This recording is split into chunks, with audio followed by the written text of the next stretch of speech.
Hello, friends, and welcome to another episode of TV is Our Real Mom. I'm Dave, I'm Catie. and you are listening to our Alone podcast. Alone is a newish show on the History Channel about surviving in isolation. And we are going to be covering Thursday night's episode, which was episode 5 of season 3, Patagonia. So, yeah, that's Is there typically a number of episodes they have per season, or could they end up, with like 30 episodes just because the people just keep going? Yeah, it's been the first season, I think, was like 10 episodes or something, and the Okay. second was 12. Uh-huh. So, yeah, so far they have been getting longer based on Mhm. how long everyone is staying out there. I mean, we still got 7 people at episode 5, and it's like day 40 something. What day is it? I think day 45. 45.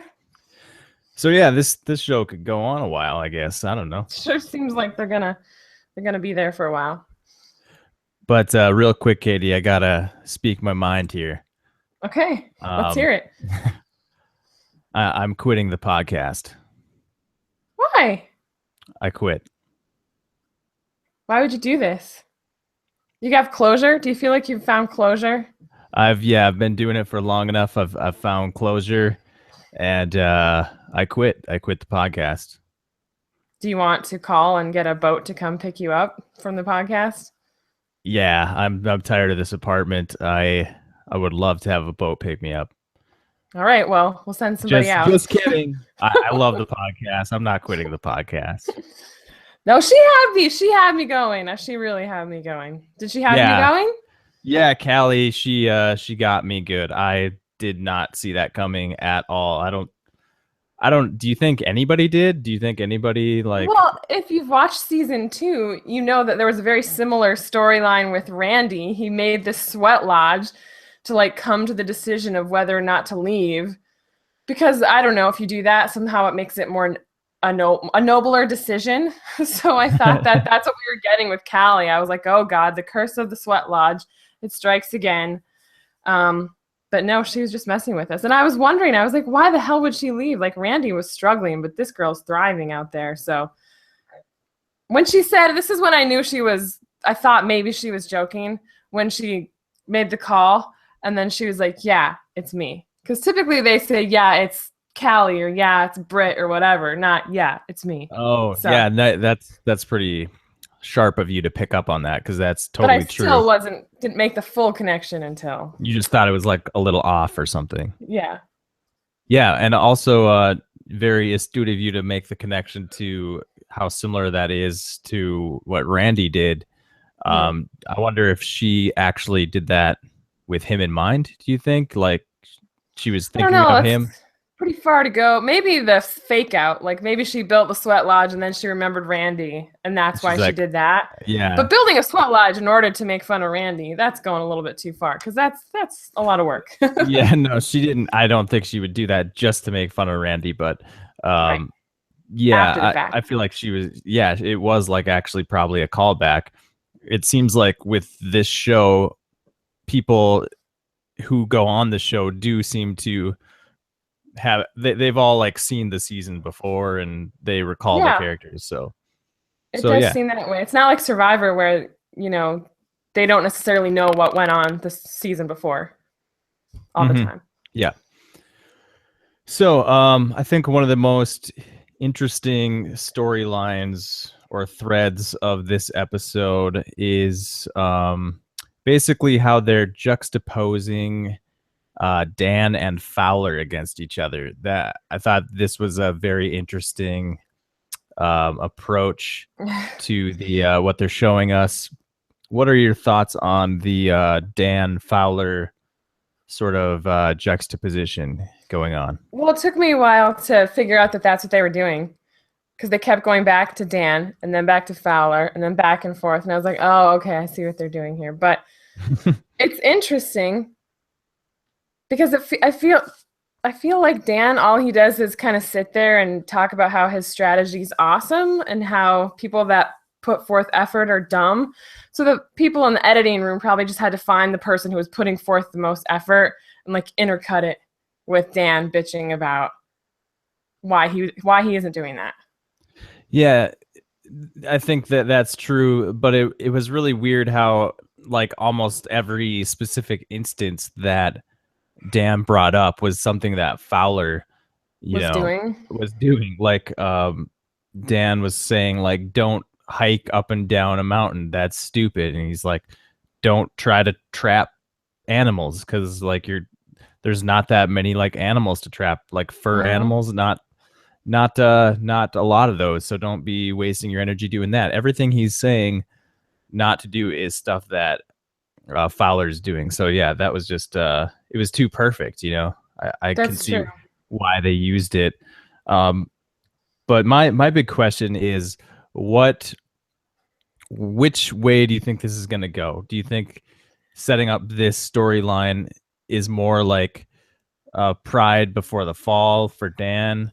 Or yeah, I got major Survivor vibes. When someone talks about how they're like the king of the castle and then they get blindsided.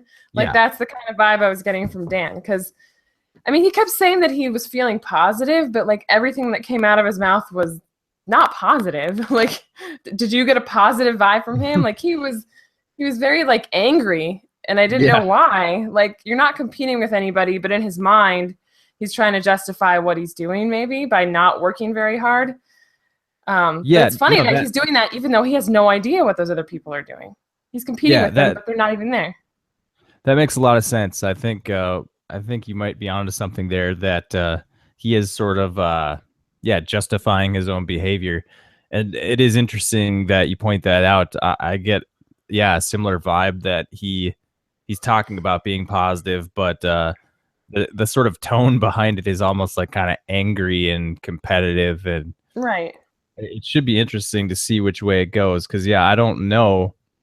I'm just not sure, like, if they're painting a picture of, this is Dan, be like Dan, or if it's like, Dan is cocky and Fowler's hard work's gonna pay off, and Dan's gonna have not worked hard enough. It's where would you place your bets on that?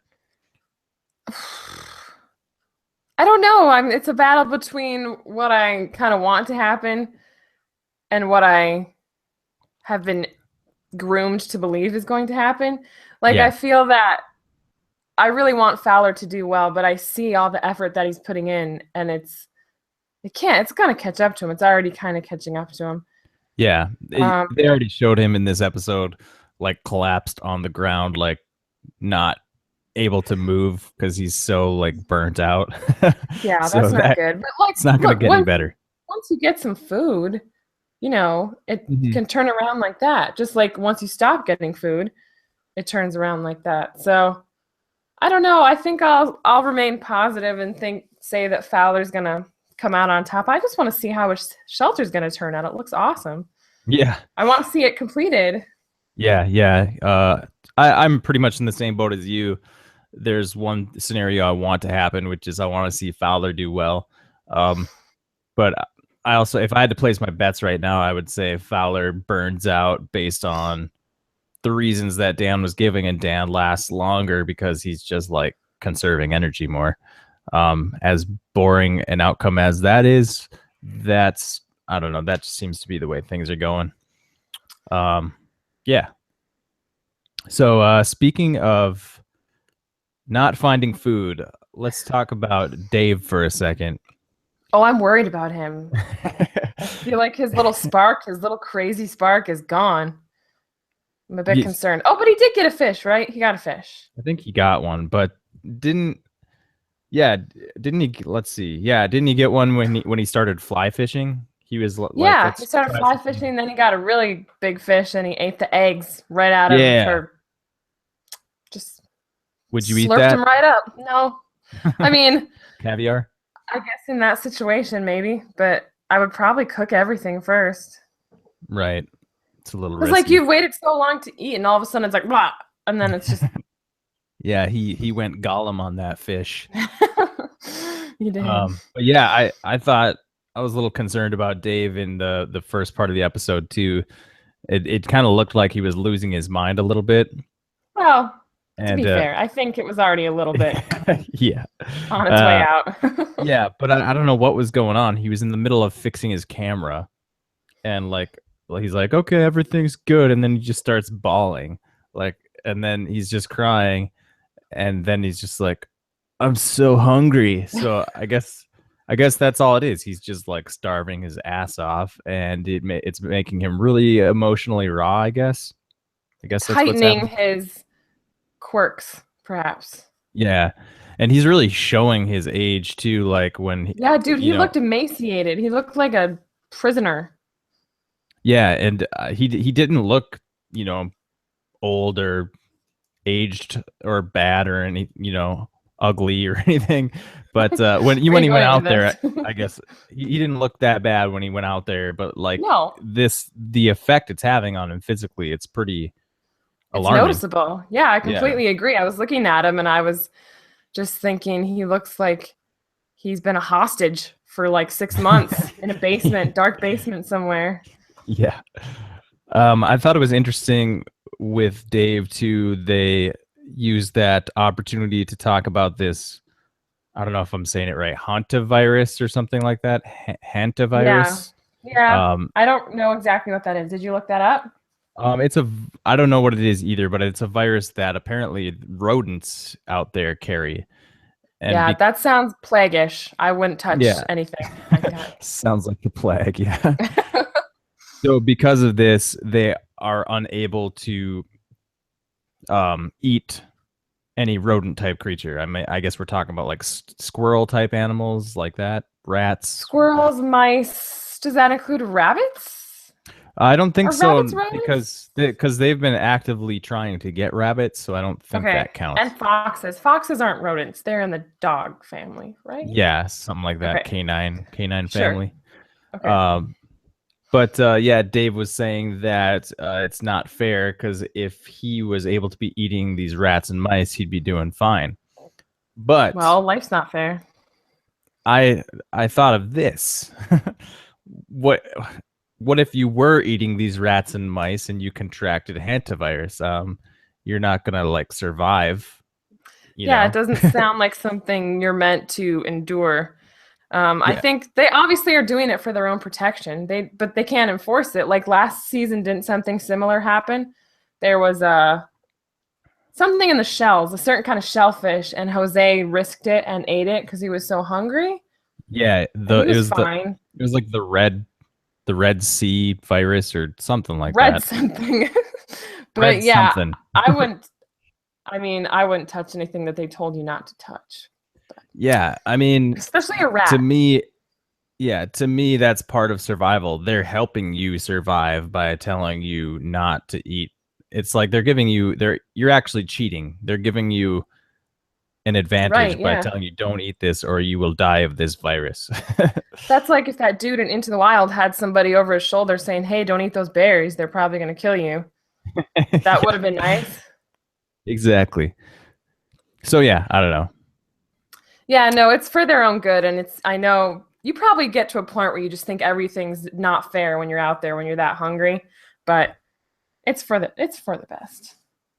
And Yeah. do you ever want to eat a rat or a mouse I'd rather not, but if you were starving? yeah, I What guess would if you I rather had eat, to, a I'd do it. cooked mouse or raw fish eggs? Oh, oh man, that is a tough one. I think Would you I'd probably rather? go with the raw fish eggs Yeah, I think I would too. because it's kind of like a delicacy. Well, caviar is a delicacy. I don't know what is caviar exactly. Is that a certain type of fish egg? I don't know. Do I look like I'm on the Titanic in the first class? I don't eat caviar. Yeah. Okay. Sorry. My bad. Sorry. If anyone knows what caviar is, put it in the comments. I'm curious. Yeah. I'd go with the caviar over the cooked rat. The cooked, potentially plague-ridden rat. Yeah. Yeah. Definitely. It's a good choice, I think. Let's move on to your boy Greg. Greg's struggling still a little bit. Still struggling, but like beams of hope, right? Yeah, In this I like episode. that.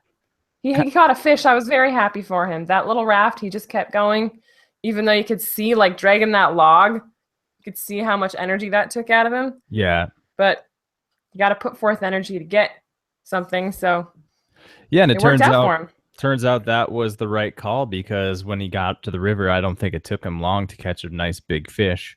No, that was a big fish too. Yeah, and hopefully that is a consistent food source for him. Like maybe he'll keep catching them. So we'll see about that. There was something that Greg said that I liked, where he said, "I'm glad I decided to be positive." Like, it was all in his head. Like, he told himself he was going to be positive, and then he felt positive. Yeah. Whereas, is it like an affirmation? You have to, like, Dan was saying the same thing. Like, he's saying to himself he's positive. I'm not sure how positive he is, but he's saying that he's positive over and over. Yeah, I think he was talking about how he doesn't understand how anyone could go out there and sort of whine. Wasn't he saying like, oh yeah, whine, basically, like how anyone could go be whiny, they wouldn't last like a day, you know? You sort of have to trick your brain into just like not complaining ever, and just do what needs to be done, instead of like thinking about what needs to be done. Just do it and don't complain. So yeah, good strategy. Yeah, it's working for those two. Did we see much else from Greg other than him catching that fish? Oh, we just saw him struggling at first to make his raft. That took a while, but once he got it going, then he got that fish and he felt good. It always makes me, when someone really needs the money, like, I really, really find myself rooting for them. He clearly, like Larry last season, Larry really needed that money. I was heartbroken when, spoiler alert, he didn't get it, but yeah. Yeah, my concern about Greg is like he's the type of player who won't quit the game when he needs to quit. Like, he'll end up being like, when they come to do their medical medical checkup, like they'll have to pull him from the game because he ain't pulling himself no matter what. That's my concern for Greg, is he will push himself to the brink of death. He's not quitting. No, I don't think he's ever going to quit. Yeah. So that's my concern for him. But hopefully this episode is like the turning of the tide for Greg. It's where things start to go his way. So, I'm thinking, and again, I haven't watched the first season, but this season so far and last season, you never see him eat anything but fish. Like, wouldn't it be awesome to see someone get like a boar? Yeah. Like, it wasn't that hard for John Locke to kill a wild boar. Why is it so hard for these people? I don't know. I guess boar are really dangerous. And large. And large. They will gore you with their tusks. They're probably smarter than like you would think they are, I guess. Yeah. And yeah, no, I think that would be awesome too. Maybe we will end up getting to see that. Probably not, but I'd just be curious to see someone do that, and then I guess it'd be kind of a landslide. I mean, you can like preserve boar meat, and it's gonna last for a while. So probably wouldn't be fair. It's such a common theme in survival stories, like Lord of the Flies and stuff like that, of like hunting boar. And so yeah, it would be kind of cool to get some of that in this show. But I'm hoping for it. Did I say this in the last podcast? Michael Skupin in Survivor killed a baby boar in season. You did, but then we were on the topic of Michael Skupin, which is no place we need to be. Oh, right. Yeah. Yeah. So I did say it in the last podcast. You mentioned it. Yeah. Never mind. I just thought that was interesting because, like, yeah, that was season 2 of Survivor when the show had just started, and you already have a guy like, and that's like the only time it ever happened too, where somebody like murdered an animal. Well, they murder the chickens that they give them. Yeah, I guess they do that. Oh wait, Tom Westman killed a shark. Oh yeah, he did, didn't he? Yeah, that's pretty baller. Like, Ian killed a snake, and he was like, "Oh, look, a snake. Thanks, Ian." And then, like 10 minutes later, Tom Westman's like, I'll kill a shark." And he killed a shark. Yeah. Poor Yeah. Ian. Poor Ian. Oh well. I have a question about Callie, real quick. Yeah, sure. They never show us what she's eating. She's doing very well. What is she eating? Have they not shown her eating fish like at least once? Maybe in the very first episode. I don't remember. But I think early on. Since. I think early on they established that she is catching fish. Okay. Maybe not frequently, but the biggest thing that she has going for her is she's like an expert with the herbs and vegetation. Yeah. So, and you don't get a lot of calories from that, and you can't really sustain that forever. But if she's eating, and she seems like the type of like hippie type person, vegan, who just like loves. Well, she's not vegan, or she wouldn't be like eating fish probably, but at least who not just at like the moment. She loves chowing down on vegetables and plants. So I'm guessing she's just stuffing her face with that stuff out there, and she's feeling fuller. But in the winter, that stuff, like, you can't collect that stuff anymore. That's a really good point. I mean, maybe that's what we will start to see take Callie out, is she hasn't stored up fish, and she's unable to keep eating the plants that she's been eating, and maybe that's what takes her out. I don't know. Right. That's partly what happened with Nicole last year, is that she was an expert, like, botanist as well, but when, it freezes, stuff dies, and you just can't eat that stuff anymore. Yeah, she did. They did show that in last season, didn't they? Where basically frost, the frost started to affect her ability to collect that stuff. Yeah. Good point. Let's see what else we got. We got quite a bit of Fowler in this episode, didn't we? Yeah. Well, they had to do the whole Fowler versus Dan philosophy thing. Right. And we talked a bit about that. Yeah. Fowler's working really hard, building a cool shelter. But I think at the same time, it's like he's said many times, that's who he is. When you're out there by yourself, the real you is going to come out. And if that keeps your mind busy, I mean, what harm is it other than it's taking a toll physically? But then this Dan guy, maybe he's just like a complainer. Maybe that's who he is. Yeah. He's complaining about complainers. So. But he's still complaining. Exactly. Yeah, Fowler is trying to catch a boar. So maybe that's where we're going to get to see a boar get caught. Yeah, these people need to make better traps. Yeah, I don't know about his trap with the wind up spike thing. It was cool. It looks cool, but I just don't see that having enough force to like penetrate a thick boar skin. Yeah, maybe. Or almost any animal. It's just wound up with like it was probably like part of his slingshot. I mean, that's not going to have enough force to like kill something, I don't think, but yeah, I guess he's the expert. I'm not. I don't know what I'm talking about. So true. Well, we're here to judge people that are experts when we know nothing. So yeah, real quick before I forget, Greg named his raft Titanic. Oh yeah, why would he do that? Probably not the best name for your vessel. Maybe it's the only ship he has ever heard of. The only ship he's ever heard of, yeah. I mean, to be fair, the most famous ships are the ones that sink. That's the ones people know of. That's true. You're never going to hear about the ones that make it to port fine. No. Safely, yeah. No one remembers the Yep. Olympic? Was that a ship? Exactly. Point made. Let's see. Some other exciting stuff in this episode. We have Carly has a somewhat of an encounter with I guess we can assume it's a puma.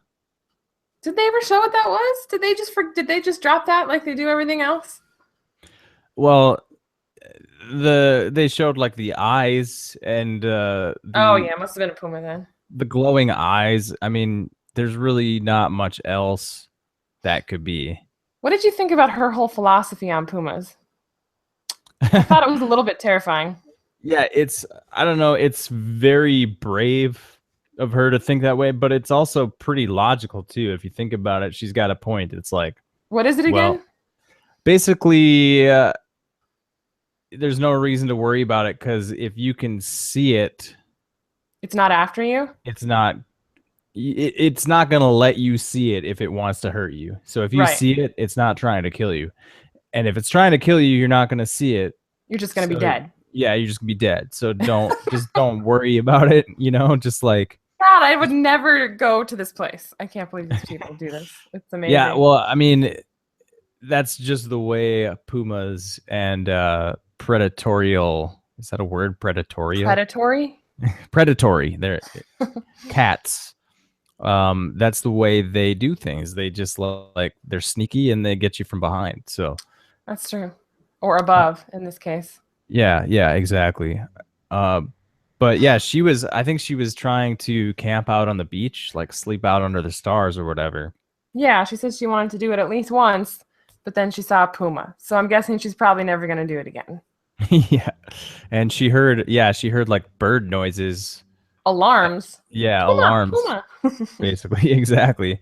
So yeah, but I don't know. I guess her philosophy made sense to me. It does. It's just like scary. Oh, definitely. No question about that. Yeah. How blunt she has, like this soft-spoken way of speaking, and then but to hear her be like, if you don't see it, you'll just be dead. And I was like, oh, it was just a little off-putting. Yeah, she's very flip. Is that the right word about it? Works. Yeah. Let's see what else I got. Is that it? Was there anybody else? I like Dan talking about vanilla cupcakes. That was kind of funny. He kept I called bullshit on that dream. That wasn't a real dream. He made that up. Like he was saying he was in an office building going from desk to desk stealing everybody's vanilla cupcakes. That sounds like a dream to me. I could see myself. It doesn't sound like any of my experiences of dreams. That I've always had odd dreams, but it sounds like, how on TV shows they have dream sequences, but when you think about it, like they're nothing resembling actual dreams. Yeah. That's what it reminded me of. Sure. Yeah. But I'm feeling a little anti-Dan in this episode. Yeah, I was kind of wondering that. Is that like the general vibe for most of the viewers that suddenly we've had a sudden turn for Dan where it's like, he's not as likable as I hoped, Well, there's something in him to still appreciate is his bluntness and he's kind of got that sour thing that Larry had. Larry was just different.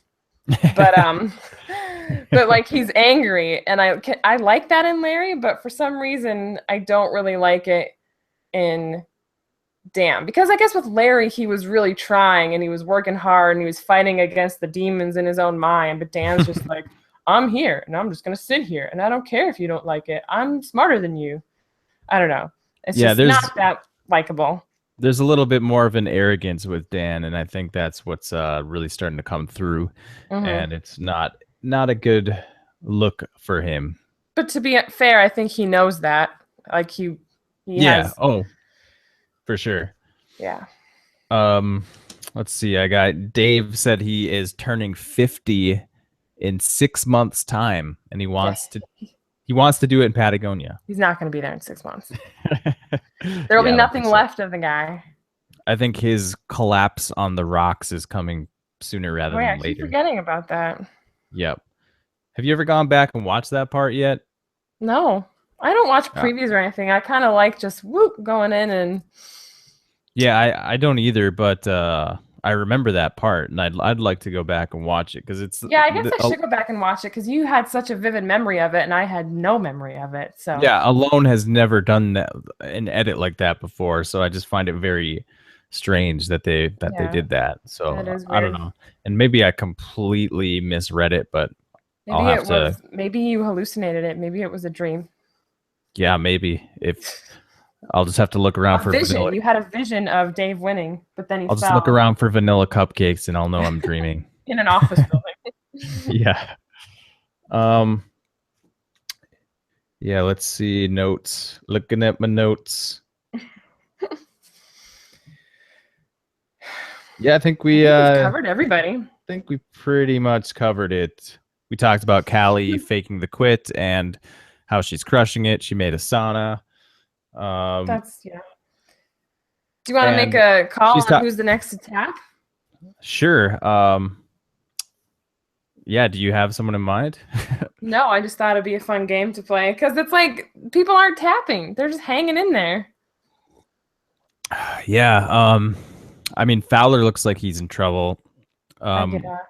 Greg could be turning it around, but he also is struggling. Dave is really struggling. They didn't show Megan last week. I have my concerns about her. We've had But she did catch a fish last week. Yeah, very little Megan footage. Yeah. I don't know much about her. Yeah, I noticed that since they went from what, day 17 to day 37 in the last episode, that they kind of went back in this episode and showed what some of these people were doing in that 3-week span of time. Oh yeah, okay. But still, there's a lot of stuff that we haven't seen. So and we don't know how Megan's doing. Jumping time a little bit. Yeah, they're jumping. Which is weird. I'm like trying to understand like how you make that kind of editing decision, you know, to jump around in time. Like, why are we showing this in this episode? And well, if you want to tell a story, like they wanted to do Brit justice, I suppose. And maybe they wanted the Dan Fowler thing to give it its own chunk of time, so they just decided to push it to the next episode. Yeah, maybe stick it more in the middle of the season too. Yeah. Maybe it's going to come down to Dan versus Fowler. I was wondering that. I was thinking that. Although I do think Fowler seems to be struggling, but I think he's got that. Your winner pick? Yeah, that's my winner pick. But honestly, if I would have seen Dan, I may have picked Dan instead. Really? I should have picked Callie. I didn't have any faith in her at the beginning, but she's doing really well. But yeah, I think that's a really good point about when winter comes, she's not going to be able to eat that vegetation. So yeah. Okay, well, you want to make a pick on who taps?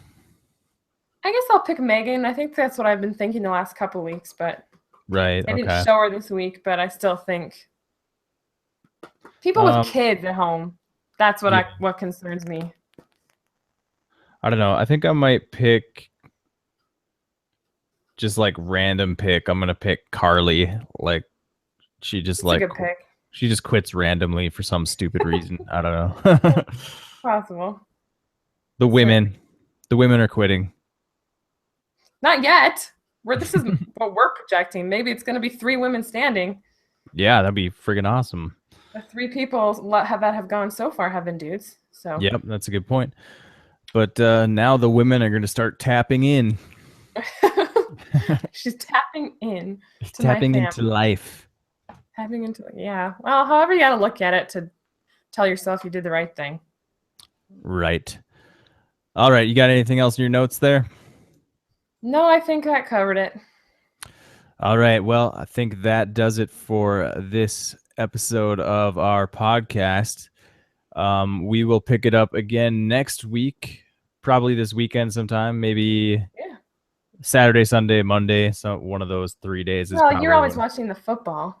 The oh yeah, there's football on. Stupid playoffs. Maybe, I don't know. There's always a freaking game on. That's the problem. Well, some of the days are like Sunday, the games are usually earlier, and Saturday, the games are later. So maybe Sunday night would work or something. I don't know. Okay. Well, we'll figure something out. One of those 3 days, we'll get a podcast done on episode 6, which airs this Thursday night. That's right. Thank you for listening, everyone, and we'll see you next time. Have a good one. Adios.